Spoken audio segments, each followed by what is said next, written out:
திராவிட முன்னேற்ற கழகம் ஆட்சிக்கு வந்தவுடன் முதல் கையெழுத்து நீட் தேர்வு ரத்து செய்யப்படும் என்று. செஞ்சாங்களா? செஞ்சாங்களா? பொய்யான அறிக்கை தானே. திரு உதயநிதி ஸ்டாலின் அவர் சென்றடமெல்லாம் தேர்தல் நேரத்தில் சென்றடமெல்லாம் பரப்புரையிலே குறிப்பிட்டார், திராவிட முன்னேற்ற கழகம் அந்த நீட் தேர்வை ரத்து செய்வதற்கு ரகசியம் இருப்பதாக சொன்னார். இதுவரை இந்த ரகசியத்தை வெளியிட்டதாக தெரியவில்லை. அண்மையிலே நடந்த சட்டப்பேரவை விவாதத்திலே முதலமைச்சர் தெளிவுபடுத்தி விட்டார், நீட் தேர்வு எங்களால் ஒன்றும் செய்ய முடியாது என்று கையை விரித்து விட்டார்.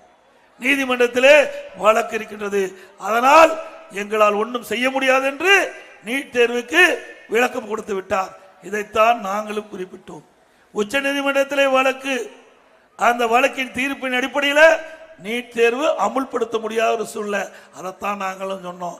ஆனா பொய்யை திருப்பி திருப்பி சொல்லி மக்கள் மனதை மாற்றி இளைஞர்கள், மாணவர்கள், பெற்றோர்களை திசை திருப்பி தேர்தல் நேரத்தில் வெற்றி பெற்று ஆட்சி அமைத்த பிறகு இன்றைய தினம் நீட் தேர்வு ரத்து செய்ய முடியாது என்று சட்டமன்றத்திலே இன்றைய முதலமைச்சர் தெரிவித்து விட்டார்.